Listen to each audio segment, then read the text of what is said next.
안녕하세요. 세상공부 트리거입니다. 인간이 만든 모든 것은 생각에서 비롯되었습니다.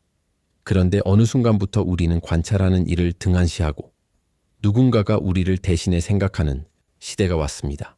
이러다 먼 훗난 사고 능력을 상실하진 않을까요?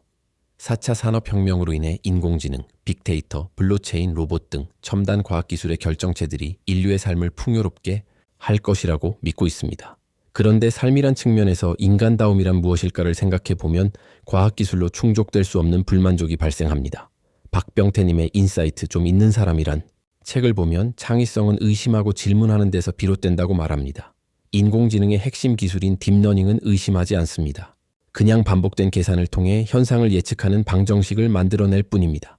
기업이 처한 환경은 늘 변합니다. 기업은 모든 조건이 균일하게 맞춰진 조정 경기장에서 구성원들이 일사불란하게 호흡을 맞춰 목표 지점까지 도달하면 끝나는 시합이 아니라 래프팅 또는 항해처럼 자연 환경에서 급류의 흐름과 형세, 날씨 등을 잘 관찰하면서 항해하는 개개인의 판단력과 역량이 더 중요하고 혁신적인 아이디어가 필요합니다. 아울러 혁신이 어려운 이유는 받아들이기도 쉽지 않기 때문입니다. 혁신은 고객의 불편을 제거하는 것에서 출발합니다. 그렇다면 고객들에게 물어보면 됩니다. 아주 쉽죠. 그런데 와튼스쿨 조사에 따르면 불만을 느낀 고객 중 5%만이 불만을 토로할 뿐 나머지는 침묵하다가 친구, 동료, 가족 등에게 부정적인 입소문을 냅니다. 1989년 9월 여성 잡지 마리안느가 창간되었습니다.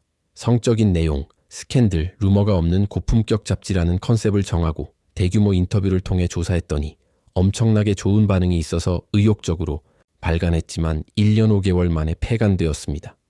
25억 원의 부채만 남긴 채 말이죠. 고객의 진짜 니즈를 파악하기 위해서는 전략이 중요합니다. 첫째, 기존 고객에게 충실해야 합니다. 보통 기존 고객을 이미 잡은 고기 취급하며 홀대합니다. 그러나 가장 확실한 마케팅은 입소문이란 것을 알아야 합니다. 둘째, 고객이 기다리지 않도록 해야 합니다.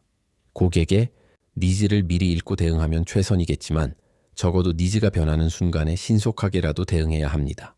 병원이라면 진료를 기다리는 고객에게 해당 질환에 대한 유익한 정보를 제공하면 어떨까요? 셋째, 고객에게 맞춰야 합니다. 빅데이터 크기를 자랑할 것이 아니라 그 안에 있는 고객 개인별 취향에 맞게 서비스를 제공하는 것이 핵심입니다. 요즘 명품 시장이 급성장하고 있습니다.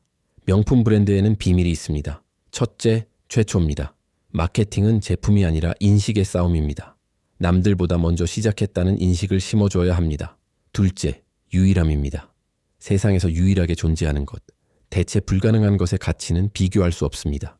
셋째, 최고입니다. 소유한 사람도 최고가 되었다는 자부심을 가질 수 있어야 합니다.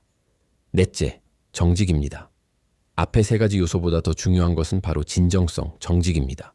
많은 사람들이 창의성은 노력하는 것이 아니라 타고나는 것이라고 생각하지만 인류 역사상 가장 천재라고 평가받는 아인슈타인, 에디슨도 수많은 실패와 좌절을 극복한 사람들입니다.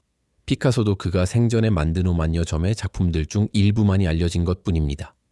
그렇다면 탁월한 사람이 되는 방법은 무엇일까요?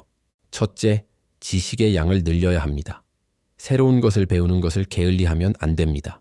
빌 게이츠, 오바마 전 대통령, 정약용 등 역사의 길이 남는 리더들은 엄청난 독서량을 보여줍니다. 둘째, 여행하라고 합니다. 독서가 간접 지식이라면 경험은 이를 보완해줍니다. 여행이 아니더라도 길을 갈 때 평소와 다른 길로 가보는 습관도 좋습니다. 새로운 경험이 중요합니다. 셋째, 의심하고 질문하라고 합니다. 당연하다고 믿는 것을 의심해보세요. 언제부터 그랬지? 원래는 뭐였더라? 다른 것은 없나? 항상 옳다고 믿었던 것들을 의심해보세요. 그래야 중력을 거스르는 펌프, 항암제 등을 개발할 수 있습니다. 의심하면 질문하게 됩니다. 다양한 질문을 통해 창의적인 사고가 발달하게 됩니다. 마지막으로 연결해보세요. 지식과 경험, 정보를 다른 분야와 연결하여 제3의 생각으로 탄생시키는 과정이 발명입니다.